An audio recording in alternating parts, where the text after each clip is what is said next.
this? This is the bill that will convert the State Hospital for the Insane into the William J. LePetamine Memorial Gambling Casino for the Insane. Gentlemen, this bill. What if I told you the funniest movie in American history almost got banned before it ever hit theaters? Because of a fart joke, a racial slur, and a lead actor who collapsed on set. In 1974, Mel Brooks set out to destroy the Western and accidentally rewrote the rules of Hollywood.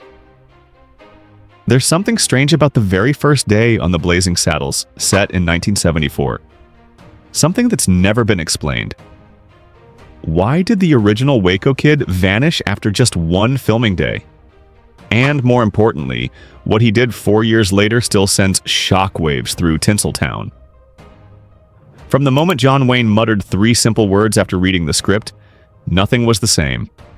The film was nearly shelved forever over a title connection to Malcolm X that Warner Brothers banned, and a coded message hidden in the governor's name that only French historians really picked up.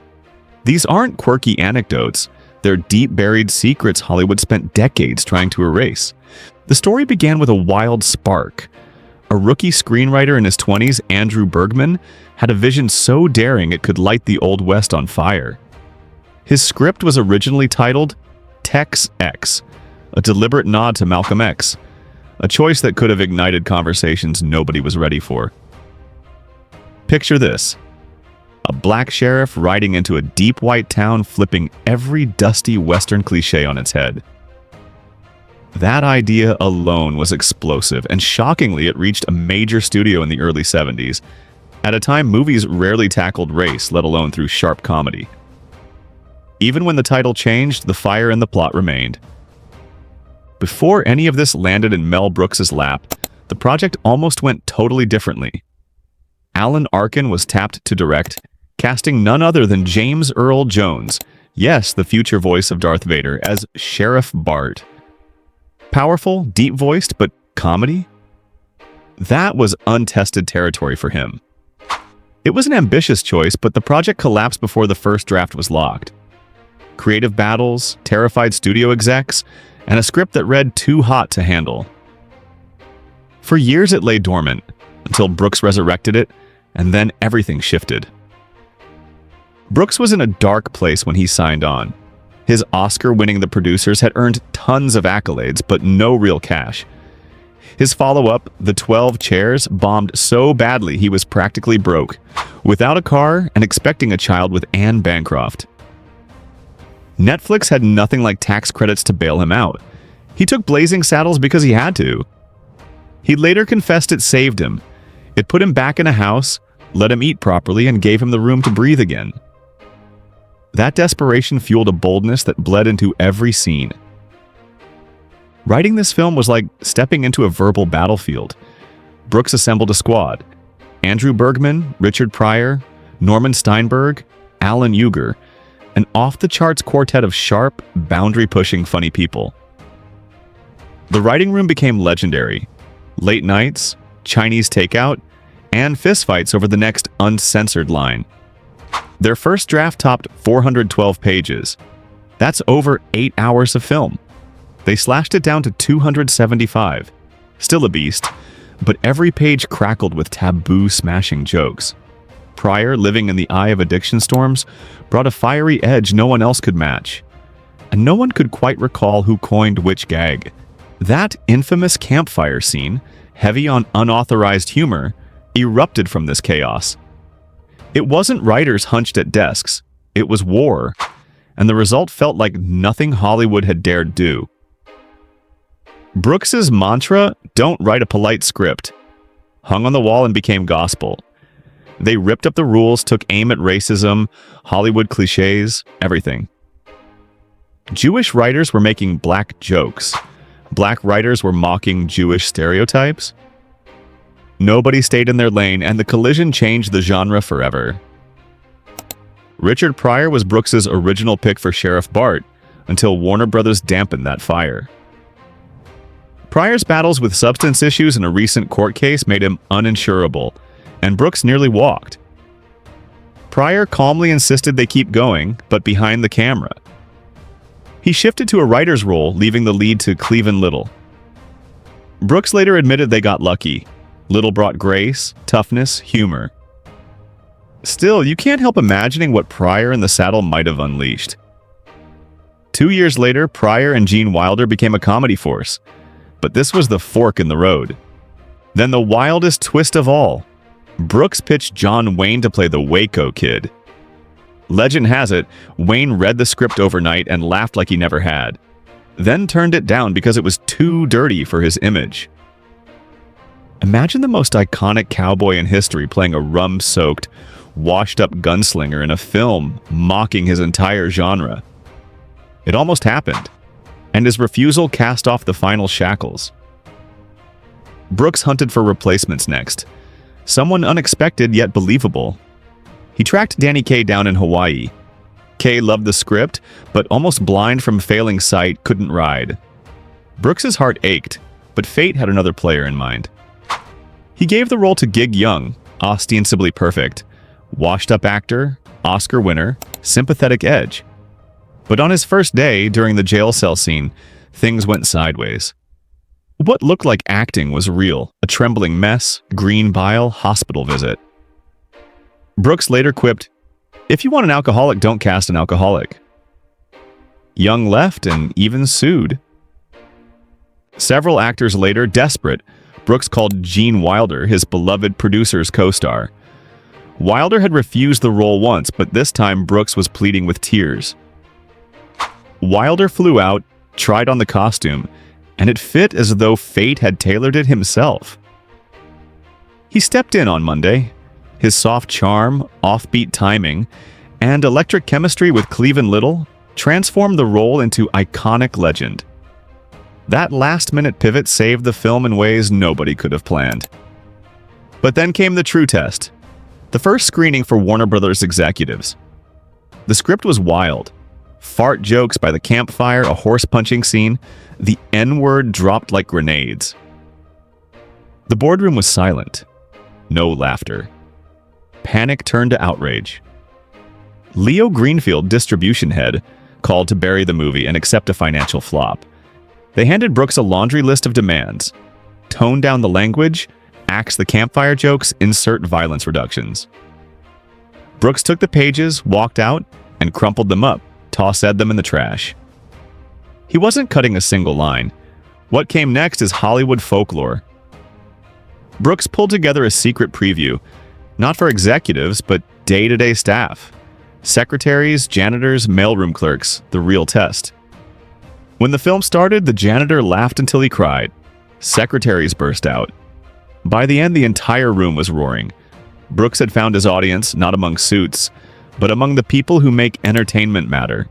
Their reactions saved Blazing Saddles. To this day, the film remains a punchy reminder of what happens when a fearless filmmaker refuses to be silenced. And when a misunderstood story finds its true crowd. The moment that first joke hit the screen, curtains rattled and laughter erupted in waves. Viewers gasped, doubled over, even toppled from their seats. It was absolute pandemonium. Co-writer Norman Steinberg recalls the chaos vividly, saying audiences were literally rolling on the floor. Brooks, standing behind the screen, simply whispered, "This is our movie." That instant of collective abandon was a turning point, proof that the film wasn't destined for the archive shelf. But even after that electrifying preview, the suits in charge remained cautious, unwilling to risk everything on gut feeling. So they tested the waters deliberately. No nationwide release, no critic screenings, no promotional blitz. Blazing Saddles hit only New York, LA, and Chicago. 3 cities where Mel Brooks's sharp Catskills-style comedy was likely to land. The gamble was huge, the hope modest. But within hours, theaters overflowed, tickets vanished, and laughter roared louder than any ad campaign ever could. What was meant to be a gentle, soft launch turned into a tidal wave of audience anticipation. Proof that sometimes truth really is funnier than fiction. Critics themselves were conflicted. Some praised the film's daring, calling it refreshingly bold, while others labeled it vulgar or offensive. But the naysayers couldn't stop people from flocking in droves. By the spring of 1974, Blazing Saddles was playing everywhere, from city cinemas to suburban drive-ins, with crowds quoting lines, sparking debates, even staging impromptu reenactments in theaters. What began as a niche comedy birthed a nationwide cultural phenomenon overnight. Audiences erupted in laughter, even at jokes executives once tried to cut, and it didn't cost a single paperclip to the promotional budget. Then came the numbers. A production cost of just $2.6 million exploded into a staggering $119.6 million in North American box office receipts. That crowned it the highest-grossing film of 1974, seen on the big screen by an estimated 63 million viewers, more than many modern blockbusters achieved decades later. Adjusted for inflation, its revenue soared close to $600 million. Those figures aren't just cinematic trivia. They're proof that Brooks's instinctive vision shattered every expectation and reshaped comedy as an art form. Every detail in Blazing Saddles is packed with hidden layers. Consider the name of the crooked governor, William J. Lepetamon. It sounds whimsical until you dig deeper. It's a sly tribute to Joseph Pujol, known across France's Moulin Rouge era as Le Pétoman, a performer who produced music and laughter using only bodily humor. He could extinguish candles, mimic sounds, even smoke a cigarette with air expelled from his body. Legend says audiences fainted, and one even passed away from laughter. Brooks wasn't referencing some crude gag. He was nodding to an entertainer who blurred the line between the ridiculous and the sublime. A fitting metaphor for everything Blazing Saddles dared to do.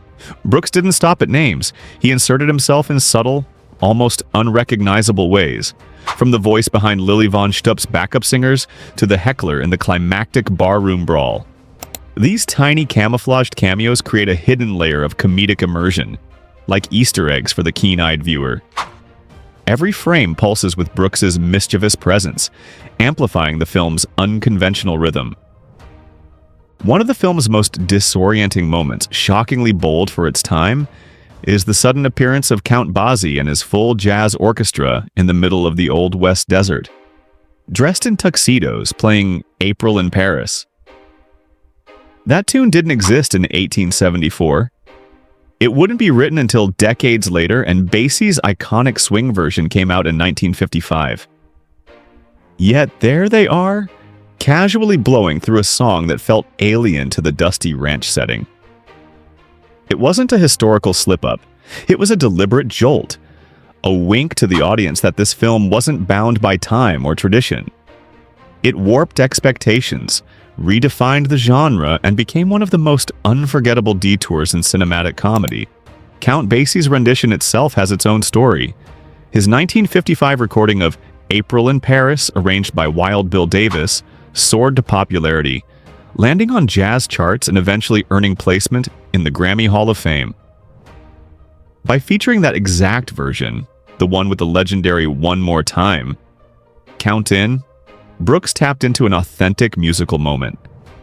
It wasn't a generic orchestral cameo, it was Basie, living legend, stepping into a film to lend it weight, absurdity, and cool that only he could provide. That jazz interruption doesn't just surprise, it reshapes the scene. Basie stands completely at ease in the wild, contributing a surreal rhythm to the raw Western aesthetic. It feels oddly natural, the earnest cowboy playing off the smooth jazz grooves. The result is electric, a collision of worlds that, landing hard, hitting laughs, and proving comedy can coexist with musical art. It's chaos, it's genius, and it still catches you off guard. In that bizarre, surreal moment, jazz giants playing in the desert, African-American performers standing before a silent film town, a Jewish-infused native chief cracking Yiddish jokes, it all converges into one layered tapestry. Brooks wasn't just spoofing Westerns, he was dissecting identity, genre, and cinematic prejudice with satirical precision. And audiences, many of whom had never seen anything like this, couldn't get enough. The film's dramatic flair didn't just hinge on business savvy, it was a statement. Mel Brooks shoved aside tradition, smacking the screen with a full black jazz orchestra in the middle of a dusty western, a move that historians call a bold cultural collision, aimed at puncturing stereotypes and collapsing timelines. That moment wasn't just funny, it was radical, reminding us that art evolves in unexpected harmonies. Yet some of the most impactful moments in Blazing Saddles remain hidden. Worlds collide off camera too. Anne Bancroft, Brooks's wife and a rare Oscar Emmy Tony winner, slipped into the church scene as an uncredited extra. She doesn't get a close-up, she's not mentioned in credits, but she's there. A quiet nod to their 41-year bond and her steadfast support. Brooks confirmed it in interviews. Fans captured her in screenshots, yet IMDb still won't list it.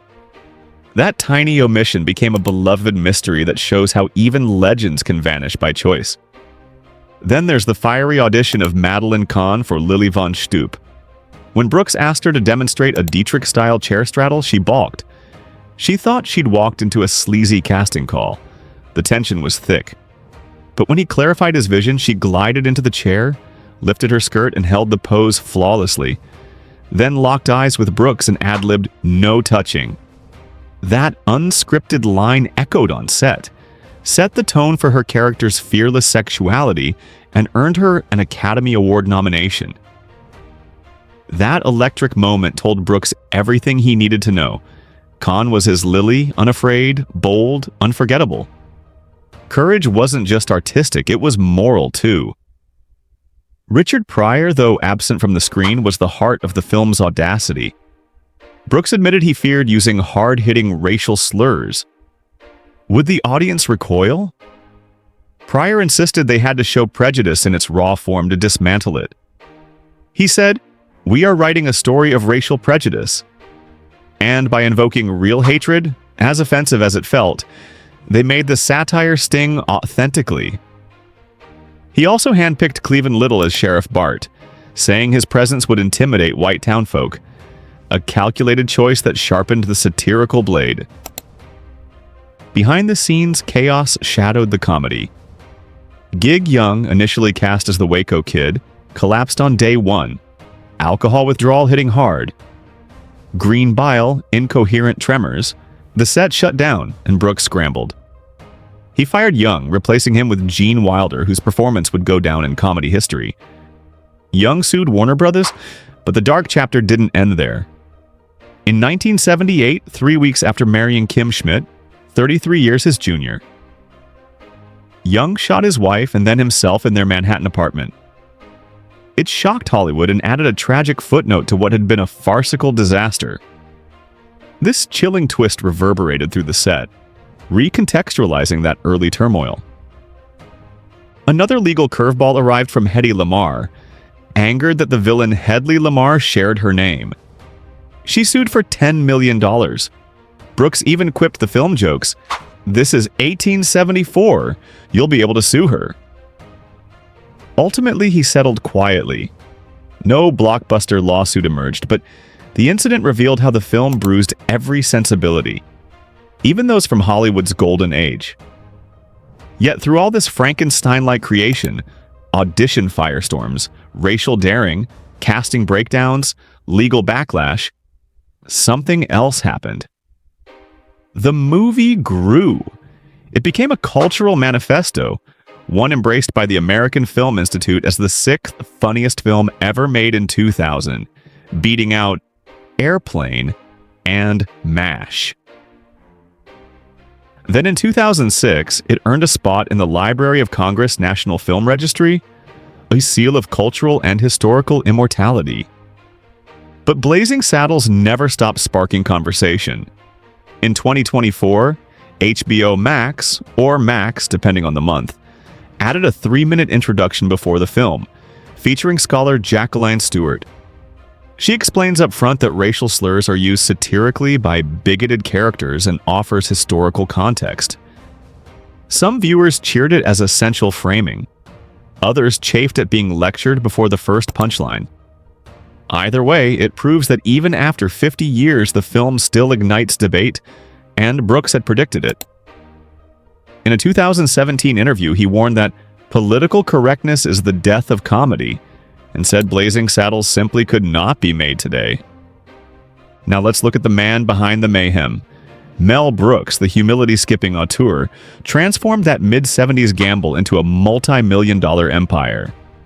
He channeled the film's success into a luxurious lifestyle, a collection of luxury cars including a sleek Mercedes-Benz S-Class and a custom Aston Martin, plus a penchant for Patek Philippe watches that he's worn to Oscars and retrospectives.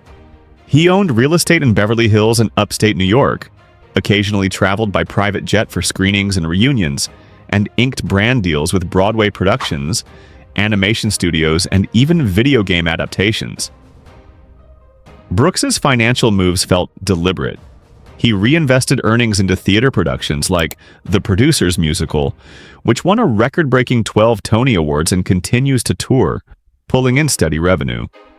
He wisely established trusts and insurance policies to protect his assets, health coverage, income replacement, and legacy protection, ensuring his family remains financially secure. What lessons can we learn? Brooks bet everything on a wild script when most would have played it safe. He trusted his instincts even amid rooftop-sized controversy. He treated failure as fuel. When critics snarled or lawsuits loomed, he doubled down, not backpedaled. And crucially, he diversified. Not just in film, but in theater, merch, real estate, and global rights. Financial savvy mixed with creative chaos made him a rare breed, an artist who thrived in every arena. As the credits roll on our story, one thing stands clear. Blazing Saddles was never just a comedy. It was a cultural earthquake, upending genres, norms, and sensibilities. Its creation was tumultuous, heartbreaking, sometimes dangerous, but always bold. In the end, Mel Brooks lit a fuse that still burns. So here's the final question. In a world that's far more constrained by fear and filtered language, who today would dare to break the mold so complete? If you felt something watching this, hit like, drop a thought in the comments, and subscribe. We've got more stories that peel back the mask behind the legends.